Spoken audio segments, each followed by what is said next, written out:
Cuando nosotros llegamos a Romanos capítulo 7, hay una pregunta, una de las 3 preguntas que Pablo ha estado haciendo a la iglesia en Roma. Saben que uno de las prácticas médicas, el pastor Andrés estaba hablando sobre esto, creo que lo utilizó como un ejemplo en su sermón esta mañana y creo que es un maravilloso ejemplo, es el hecho de que en los tiempos de antes, aún hace ya unos 100, 200 años atrás, se utilizaba una práctica que se llamaba flebotomía. Era una práctica en la que cuando alguien estaba enfermo, la práctica médica, la creencia de ese entonces, era que la cura era pegarle sanguijuelas a los pacientes para extraer la sangre y que todos los males de esa persona se encontraban en la sangre. La sangre era vida. Extraerle la sangre era sacar el mal que tenían. El problema es que en la sangre lo que daba vida. Y por consecuencia, muchas personas famosas, históricas, de hecho, perdieron su vida por culpa de esta práctica médica. Uno de los más notables fue el George Washington, el rey Carlos II de Inglaterra, María Antonieta, no de las Nieves, esa es una actriz, ¿verdad? Pero de Francia también no falleció, pero el mismo tipo de práctica surgió en ellos. De hecho, el que iba a ser presidente, el que fue presidente, el primer presidente de Estados Unidos, perdió su vida simplemente por una infección de garganta. Por los litros de sangre, creo que fueron de entre 5 a 9 litros que le sacaron y terminó muriendo esa misma noche. ¿Por qué? Porque lo que ellos consideraban una cura, llegó el momento de que en verdad la práctica era más como un veneno. Y lleva a la pregunta de que la medicina que debía salvarle la vida muchas veces terminaba quitándosela al paciente. Y me encanta esa imagen porque cuando llegamos a Romanos capítulo 7, Pablo está respondiendo una pregunta que suena muy parecida en cierta forma a esta idea de que la ley de Dios es un veneno o es un remedio, es una cura o es una enfermedad. ¿La ley mata o la ley salva? Pero antes de responder esa pregunta, quisiera simplemente hacer algo con ustedes, porque creo que también necesitamos saber de qué estamos hablando cuando Pablo dice la ley. ¿Cuántos quizás en estas últimas semanas han dicho que la ley? ¿De qué se está refiriendo? Bueno, la ley cuando Pablo se refiere puede tener diferentes connotaciones. Pero yo quiero hacer algo con ustedes. Si usted tiene su Biblia en sus manos, a mí me encantaría que ustedes rapidito vayan al segundo libro de la Biblia, Éxodo, y encuentren el capítulo 20. Capítulo 20 de Éxodo. Y simplemente márquelo con su dedo.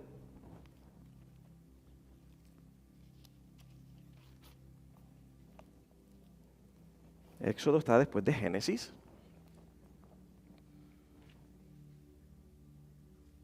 Y cuando encuentren Éxodo capítulo 20, van a ver que ahí comienzan los 10 mandamientos para el pueblo de Dios. Y yo creo que con el dedo ahí aguantado, ahora ustedes, sin soltar ese lugar, vayan a el libro de Josué, capítulo 1. Se la puse difícil.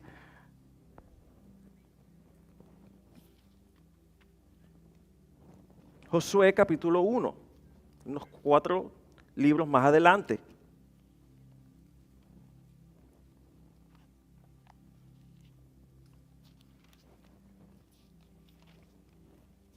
Ahora, si usted encontró y puede aguantar esas páginas, las páginas que ustedes tienen entre medio, entre Éxodo 20 y Deuteronomios 34, todo esto que ustedes tienen aquí es lo que se reconocía como la ley de Dios. Todo esto, los estatutos, los mandatos, todo lo que él está hablando en ciertos aspectos, cuando él habla, la ley no te salva, esto es de lo que él está hablando. Ahora, en muchas connotaciones, muchas veces se refiere a la ley a todo el Antiguo Testamento, muchas veces se refiere a simplemente los primeros 5 libros del Pentateuco, y en ciertas formas también él se refiere, particularmente en los capítulos 3, 7 y 13, de Romanos, en verdad le está hablando sobre la ley que él ha llamado al pueblo a mantener. ¿Verdad? ¿Por qué? Porque era un pueblo separado para Dios. Esta es la ley de la que él está hablando. Todo lo que esto tienes entre tus dedos de Éxodo, Levíticos, Números, Deuteronomio, eso es lo que Romanos, particularmente en estos capítulos, llama la ley, ¿verdad? Las instrucciones morales de Israel, el sistema de sacrificios en Levítico, todo lo que se repite en Deuteronomio, que es un bloque enorme de revelación divina que Dios le había dado al pueblo. Y la ley representaba la ley moral y justo de Dios. Era la justicia de Dios. Que para tú poder saber la santidad y la justicia de Dios era obedecer todo esto. La razón por la que había expiación y sacrificio anual era porque lógicamente se puede llegar a la conclusión que nadie podía cumplir perfectamente con estos requisitos. Y la pregunta que todos nos hacemos sobre esta ley, los 10 mandamientos y el pacto mosaico y todo esto es que, ¿qué tiene que ver esto con mi vida hoy? Es lo que Pablo quiere contestar. Esa es exactamente la pregunta que Pablo responde en Romanos 7.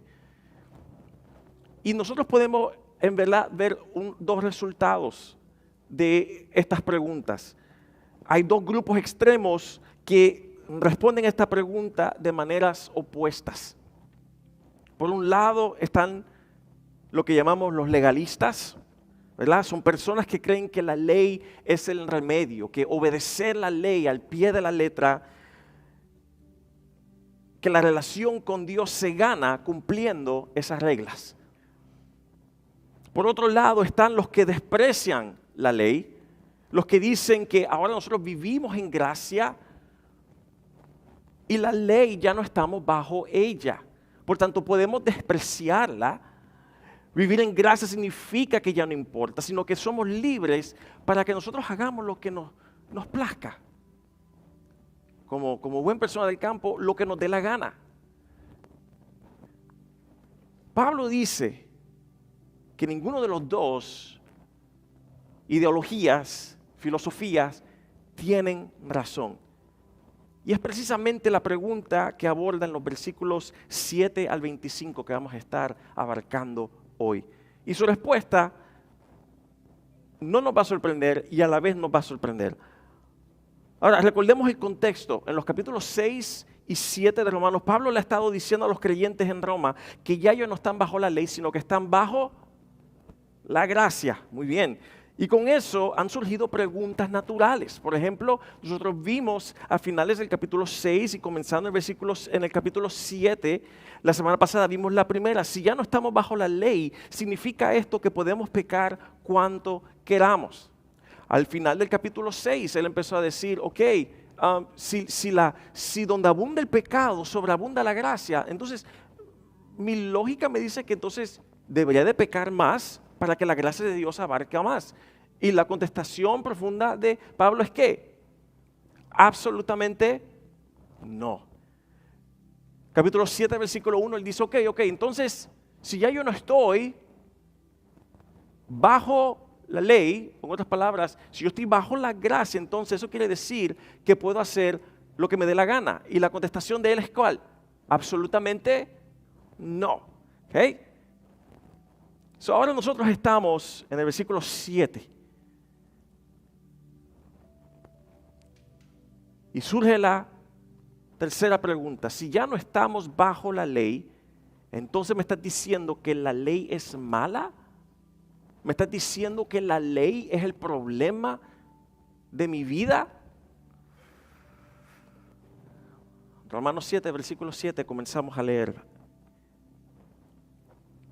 ¿Acaso la ley en sí misma es pecado? Y Pablo va a decir ¿qué?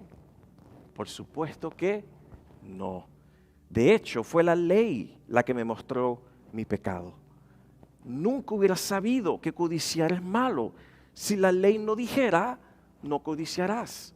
Él está citando ¿qué? Éxodo 20, los 10 mandamientos, ¿verdad que sí? Y Pablo responde con una de sus frases más características: de ninguna manera. Él dice, la ley no es pecado. La ley no es el problema. Y miren cómo él lo describe en el versículo 12, si brincamos. Dice, por lo tanto, la ley en sí es ¿qué? Santa. ¿Y sus mandamientos son qué? Y justos y buenos. La ley es santa, es buena, es justa. Entonces, ¿cuál es el problema? Pablo va a responder esta pregunta con una de dos imágenes muy poderosas de que la ley no es ni el remedio, pero tampoco es el veneno, sino que es un espejo para nosotros y también es un reflector, refleja algo, muestra algo. Así que vamos a ver la primera, la ley, para que podamos entenderla, para qué está la ley ahí. Número uno es que la ley es un espejo, o si que te gusta más la denotación, es un termómetro. Es un espejo, un termómetro. ¿Por qué? Porque me muestra mi pecado. Son atributos de la ley. ¿Por qué decimos eso? Porque el espejo no te viste, pero sí te muestra cómo tú estás vestido. El termómetro no te enferma, pero te revela si estás enfermo. Amén. Un termómetro y un espejo simplemente te revelan ¿qué? La verdad. No te mienten. Si tienes fiebre, no es culpa del termómetro. ¿Qué es lo que nos dice el termómetro? Que el problema ya estaba dentro de mí. Y eso es exactamente lo que Pablo dice que hace la ley. Que sin la ley ni siquiera sabríamos qué es el pecado. Escucha estos versículos, Romanos 7, versículos 7 al 8. Nunca hubiera sabido que codiciar es malo si la ley no dijera no codiciarás. Pero el pecado usó ese mandamiento para despertar toda clase de codicia en mí. Si no existiera la ley, el pecado no tendría ese poder. Pablo está diciendo algo muy profundo aquí. No solo es que la ley revela qué es el pecado, es que hay algo en nuestra naturaleza que cuando escucha prohibición, que cuando escucha qué no debes de tener, qué no debes de estar anhelando, eso es exactamente lo que desea. Desea lo prohibido. Que en el momento que nosotros ponemos una restricción, o que alguien nos pone una restricción, nuestro corazón por naturaleza, porque esa es la naturaleza de que del pecado, es anhelar, es ir en contra, es que rebeldía. Que cuando nos dicen que no hagamos algo, lo deseamos aún más. ¿Saben los que en el Día de las Madres, qué mejor ejemplo que decir? Hay expertos en esta área, se llaman nuestros niños. ¿Hay alguien aquí que solamente le tiene que decir a sus hijos una sola vez que no hagan algo y obedecen? Yo voy a bajar mi mano porque yo tampoco. No hay ni uno. Y si lo hay, envíenmelo a casa para que mis hijos aprendan, por favor. Pero es una naturaleza en ellos. Es verdad en nuestra vida. ¿Cuántas veces, aún en nuestra vida, el simple hecho de que algo esté prohibido lo hace más atractivo? Ahora, muchos de nosotros, veo poco moviendo la cabeza, pero yo creo que todos nosotros pudiéramos hacer así. Estamos rodeados de gente falible aquí, hermanos. ¿Okay? Me encanta este ejemplo de famoso teólogo del cuarto siglo, Agustín de Hipona.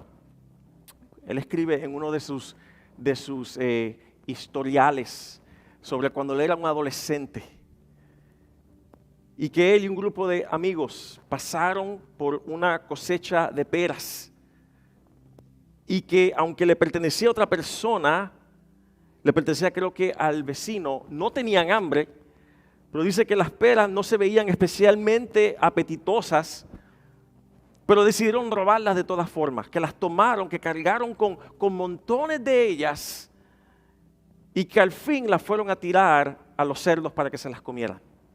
Y de hecho, ni siquiera llegaron, apenas las probaron. Y de hecho Agustín escribe algo en medio de esta historia Y él dice, y lo cito, hacer eso nos agradó tanto más porque estaba prohibido. Era vergonzoso y yo lo amaba. Amaba mi propia perdición. Mas él dice, en la casa de mi padre teníamos peras. Estaban siendo malos solo por el placer de serlo. Escuchar el no debes encendió en ellos el quiero. Y eso es lo que Pablo quiere decir cuando él dice en los versículos 8 y 11 que el pecado aprovechó ese mandamiento de no codicies como punto de apoyo. Usó la prohibición para poner aún más el deseo en el corazón. Que el pecado toma la ley, que es buena, ¿verdad? Es santa, es justa, y la usa como un trampolín para poder producir más rebelión en nosotros. No porque la ley sea mala, tengo que repetirlo nuevamente, no porque la ley sea mala, sino porque nosotros somos pecadores. Versículos 9 y 10. Hubo un tiempo en que viví sin entender la ley, pero cuando aprendí que no debía codiciar, el pecado cobró vida y yo morí. Así que el mandamiento que se suponía era para vida terminó siendo para muerte. Es una declaración fuerte de parte de Pablo. Pablo dice, yo pensaba que yo estaba vivo. Yo pensaba que yo estaba viviendo la vida en su plenitud. Pero cuando la ley llegó y me mostró lo que había dentro de mí, el pecado, dice, la realidad es que me di cuenta de que en realidad ya estaba muerto. ¡Qué confesión! Yo pensaba que estaba viviendo. Es una realidad para nosotros como creyentes. Si usted piensa en el momento en el que usted decidió confiar en el Señor y tomar esos pasos, verdaderos pasos de confianza, de arrepentimiento, creo que ustedes pueden relacionarse con el hecho de que ustedes pensaban en su juventud y aún en su vida como adultos, jóvenes adultos que estaban viviendo la vida. Pero ahora que estás en Cristo te das cuenta que lo que tú eras era simplemente un cadáver siendo movido. Y es lo que él está hablando aquí. La ley en verdad me había matado, estaba muerto. Que la ley solo encendió la luz para que yo pudiera verlo. La ley no me mató, el pecado ya me había matado. Versículo 13, mire cómo lo concluye esta parte. Pero ¿cómo puede ser? ¿La ley que es buena causó mi muerte? Por supuesto que no. El pecado usó lo que era bueno para lograr mi condenación. De modo que podemos ver qué tan terrible es el pecado. El pecado usa los mandamientos buenos de Dios para sus propios propósitos maliciosos. Es lo que dice, el problema nunca fue la ley. El problema es el pecado dentro de nosotros. Que la ley es el espejo, reveló algo que ya había en nosotros, que ya éramos. Y lo que revela, él dice, es algo que debe de aterrarnos. Que somos más pecadores de lo que nosotros pensamos.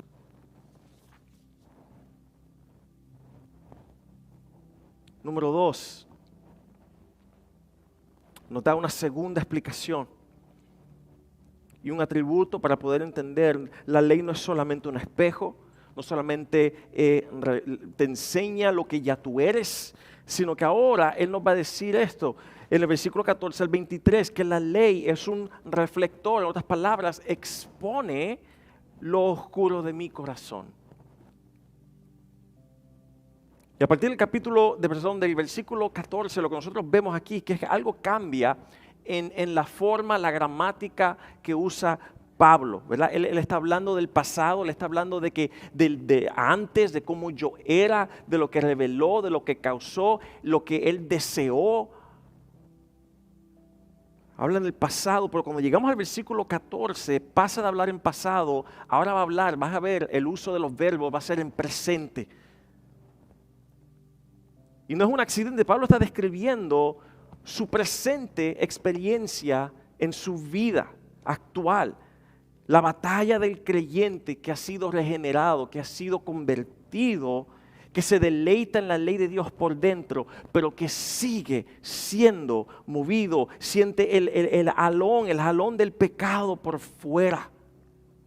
Y lo que Él va a hablar sobre nosotros es que un incrédulo, una persona que no cree, no lucha de esta manera. Simplemente cede a lo que el pecado quiere en su vida.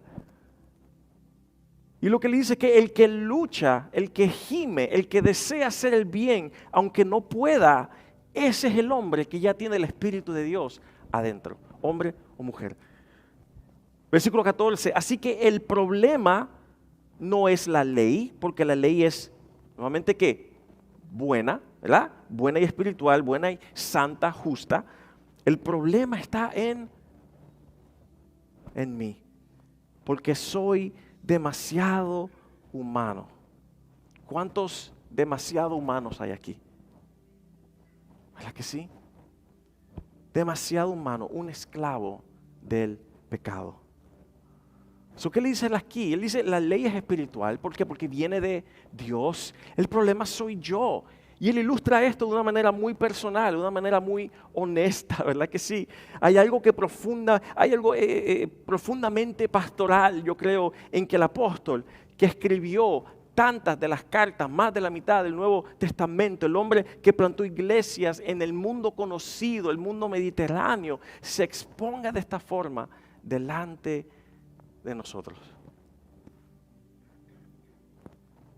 Una imagen poderosa y personal es el médico, ¿verdad? El médico que te hace un chequeo de rutina, que ordena un análisis completo de sangre, que te llama y te dice, encontramos tal cosa en ti, algo mortífero, tienes poco para vivir.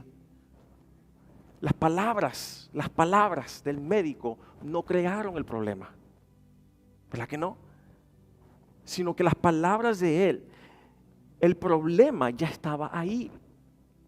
El problema estaba ahí, en silencio. El análisis simplemente lo sacó a la luz. Simplemente reveló lo que ya había. La ley de Dios funciona exactamente así. No crea la enfermedad del pecado en el corazón humano. Simplemente ilumina lo que ya está ahí. Y no solamente lo que hay, hablamos la semana pasada de que el pecado no solamente se queda en un estado estático, sino que va progresivamente empeorando. Ni el pecado ni la gracia son inmovibles. O el pecado te sigue y sigues empeorando cuando te das a él, pero vemos también que la gracia sigue y sigue perfeccionando y mejorando la vida del creyente. No dije que no van a haber problemas, pero cambia la forma en la que tú caminas en medio de esos problemas. Tu confianza crece. Cantamos esta mañana, milagroso, abres caminos, cumples promesas. Luz en tinieblas. ¿Por qué, mi Dios, así eres tú? Nuestra confianza en Él crece, aún en medio de las dificultades. Pero lo que nosotros vemos en los versículos 15 al 23, Pablo levanta su propia vida como ejemplo y dice algo que todos nosotros podemos reconocer. Versículo 15 al 17 dice, no entiendo lo que me pasa porque no llevo a cabo lo que quiero hacer. En cambio hago lo que odio. Pero si hago lo que no quiero, reconozco con eso que la ley es buena. Sin embargo, el que lo hace no soy yo, sino el pecado que habita en mí. Hay un debate que algunos tienen, algunos estudiosos, teólogos, sobre si Pablo está describiendo su vida antes de conocer a Cristo o si él está hablando sobre su vida como creyente. Pero lo que nosotros no podemos negar, lo que no se puede negar de ningún lado, es que todos nos reconocemos en estas palabras. Que hay en el ser humano una brecha entre lo que sabemos que debemos hacer y lo que realmente terminamos haciendo. Y Pablo no está usando sus palabras como una excusa. Él no está diciendo, pues así soy yo. Así Dios me hizo. ¿Qué voy a hacer? No, eso no es la excusa de él, no es mi culpa. Él está diagnosticando la condición de un alma sin Cristo. Que hay en nosotros una esclavitud muy, muy real al pecado que va más allá de nuestra voluntad.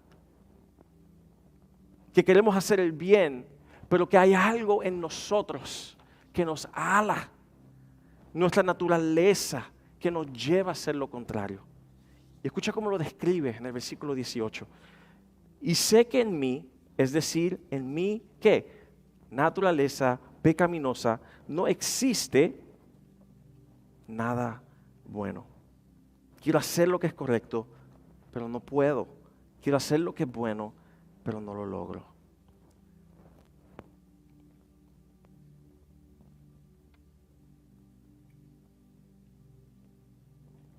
Es un diagnóstico muy claro de parte de él. En mi naturaleza no hay nada bueno. Yo sé lo que es bueno. Tengo la ley. Yo quiero hacer lo que es bueno, pero no tengo la capacidad de lograrlo con mis propias fuerzas. Y te hago la pregunta de nuevo. ¿Te puedes identificar con esto? Porque yo sé que hay personas aquí hoy que saben perfectamente lo que deben hacer. Tú sabes. Todos nosotros lo tenemos. Tu conciencia, vimos en los primeros capítulos de Romanos que la conciencia nos revela. Dios ha puesto algo en nosotros. Que nuestro conocimiento de la Biblia nos señala el camino y aún así seguimos cayendo. Seguimos escogiendo lo malo, seguimos tomando decisiones que sabemos que son destructivas para tu vida. Y no es porque tú no sepas mejor, sino porque saber no es suficiente. Que el conocimiento de la ley, simplemente saberlo, no tiene el poder de transformar el corazón.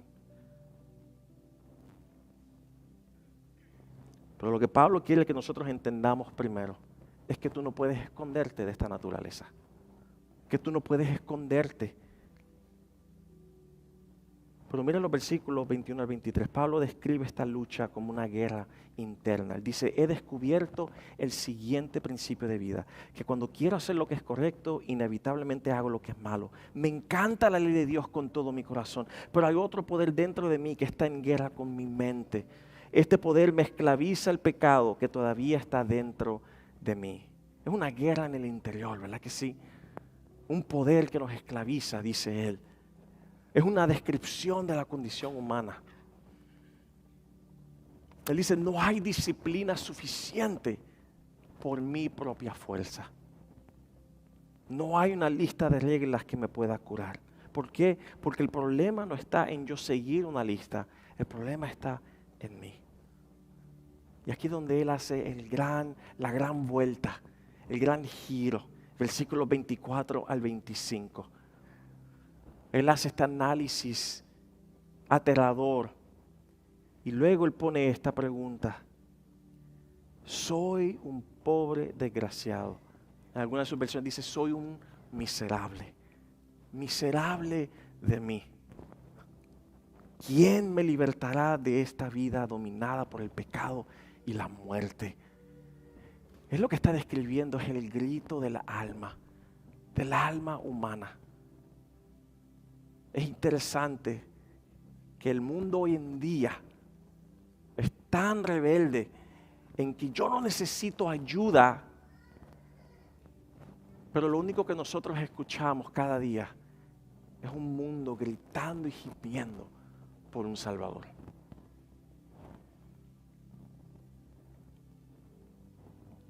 Que hoy tú te prometes, no voy a hacer esto otra vez para mañana fallar de nuevo. No voy a hacer esta acción otra vez para mañana caer de nuevo. Que después de tú cansarte de ese ciclo de derrota, inevitablemente tu alma gime, como el versículo 24 dice, miserable de mí. ¿Te has sentido derrotado por el ciclo que parece no parar en tu vida? Y la conclusión que él dice es que debe de llevarnos al punto de simplemente darnos por vencido. Nuestra alma se da por vencido. Y dice, miserable de mí. Mi conclusión es esta: yo soy un miserable.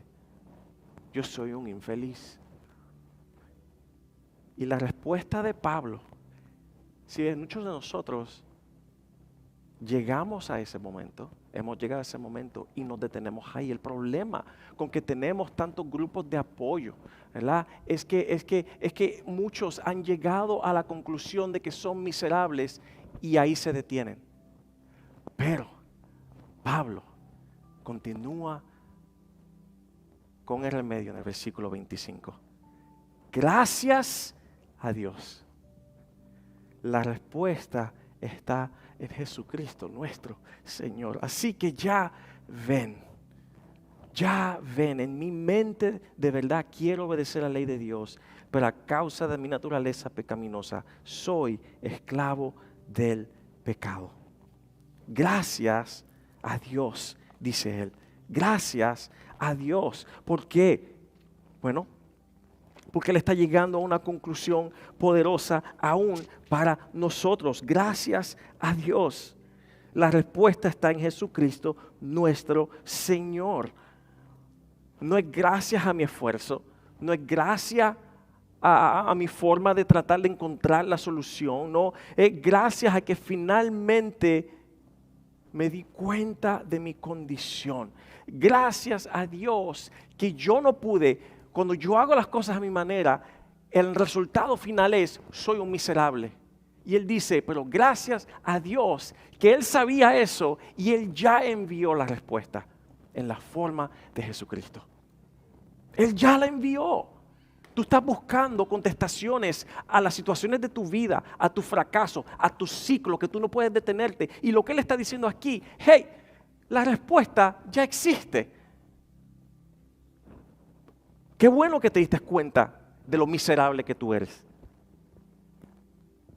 Pero ahora, da gracias a Dios porque ya Dios tiene la contestación a tu problema y no se encuentra en ti para nada. ¿Cómo lo hace? ¿Cómo es Jesús la respuesta? Número 1, en la cruz. Porque Jesús él absorbe la ira de Dios contra el pecado, la ira que estaba sobre nosotros, esa deuda, esa pena que nosotros teníamos que pagar, esa pena de muerte. La ley te muestra la deuda, pero solo Jesús paga la deuda. Amén. Que Él fue el sustituto perfecto, que sin pecado, completamente obediente a la ley, Él no pecó, Él muere en el lugar de aquellos que no pudieron obedecer. Pero segundo, que en la resurrección Jesús derrota las consecuencias del pecado. Que Pablo dijo que el pecado produce muerte, pero dice Jesús resucitó de entre los muertos y que juntamente con Él nosotros también resucitamos con Él. Amén. Que la muerte no pudo retenerlo a Él, no pudo aguantarlo y que esa resurrección es la garantía de mi resurrección también. Que el ciclo de pecado y muerte no tiene la última palabra para el que está en Cristo. Escuchen con cuidado esta idea central de este pasaje, que el pecado te mata, pero Jesús es el único que sana. Es el único que sana. Que la ley no puede salvarte, pero que la ley tampoco te destruye, simplemente te muestra que tú necesitas un Salvador. Todos los días necesitamos la fortaleza de Él. Hermano, ese es el Evangelio. El pecado es el que te destruye, pero Jesús es el que te sana. Esa es la diferencia, ese es el Evangelio. Pero quiero darte algo a ti, mi hermano. Pablo no escribió Romanos 7, para que nos acomodemos en el pecado, así soy yo siempre lucharé con esto. Y dice, por tanto, él dice, pues quiero hacer esto, pero no puedo. No es una excusa. Él está simplemente hablando, esta es mi naturaleza. Y al fin y al cabo, mi respuesta es poner mi confianza en Cristo y Él me dará la fuerza para hacer las cosas que yo no puedo hacer a mi propia manera. Yo quiero simplemente compartirte una aplicación práctica, cómo pelear la buena batalla cada vez que tú te enfrentas con estas cosas. Quiero darte un acróstico que quizás te ayude. La primera palabra, la primera letra te ayuda a recordar. El otro proyecto es roca. cómo pelear la buena batalla. La R, que reconoce. Cuando te encuentras que estás enfrentando dificultades, primeramente reconoce, admite tu impotencia, que no puedes vencer al pecado en tu propia fuerza. Que el pecado no es un enemigo demasiado astuto para tu fuerza de voluntad. Él es demasiado bueno. El pecado es demasiado bueno, te engaña. Y el primer paso en la batalla espiritual no es tu esfuerzo, es la rendición honesta, es rendirte delante de Dios. Reconoce tu necesidad de Él. La O es para ora. No salgas de casa sin buscar el rostro de Dios cada día. Clama por la ayuda del Espíritu Santo. Mira, mi hermano, la oración la tratamos como un ritual. La oración no es un ritual. ¿Me escuchas? No es un ritual. Es el acto de un guerrero que sale a la batalla. Es un acto. Es como yo ponerme una armadura. Porque él sabe que la batalla no se gana con sus propias fuerzas. Señor, yo no puedo, pero tú sí puedes en mí. Que esa sea tu oración cada día. La C es para confía, apóyate en las promesas de Dios. Cree que Él te ha dado una salida en cada tentación que tú enfrentas. Y que la gracia de Él es suficiente para cubrir tus fracasos si ya tú has tropezado y caído. Mi hermano, la fe no es optimismo. La fe no es optimismo. Es anclar el corazón en lo que Dios ya ha dicho y lo que ya Él ha hecho en Cristo. Amén. No es simplemente, ten fe. Lo tratamos como un versículo de suerte de la galletita china, ¿verdad que sí? Ten fe. No es una cita de optimismo. Es un acto de tu corazón anclado en las promesas de Dios, en la obra de Cristo. Y después de que tú haces eso, de que tú respondes, oras, confías, ahora actúa, no te quedes paralizado por la culpa si ya has fallado, si has pecado, arrepiéntete, vuelve al campo de batalla, regresa otra vez. Que si tú tienes un deber que cumplir, Dios te dará la fuerza.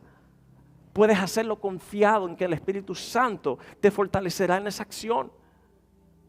Hermano, la gracia no nos paraliza, sino que la gracia nos moviliza. La gracia nos lleva, nos impulsa. Y por último, hermano, no te olvides de esto. Agradece a Dios. Agradécele en los momentos de victoria. Y aun cuando fallas, Él dice, miserable soy, pero gracias a Dios. Porque mi pecado no cambia lo que Cristo hizo en la cruz. Termina cada día dando gracias por Jesucristo. Que tú eres aceptado por Dios, que no depende de tu desempeño en la guerra, que tú puedes caer en el campo de batalla, pero lo que a ti te hace digno delante del Señor es la obediencia, es obedecerle a Él. Y cuando tú fallas, Jesucristo sigue siendo fiel. Hermano, la gratitud es el arma que protege al creyente del legalismo y del desánimo al mismo tiempo. Hermano, mira, nuestra lucha es real. Es diaria. Pero te quiero acordar de esto. Nuestra lucha no es una lucha sin fin. Algún día este cuerpo que él dice aquí, esta carne muerta, algún día va a ser glorificada.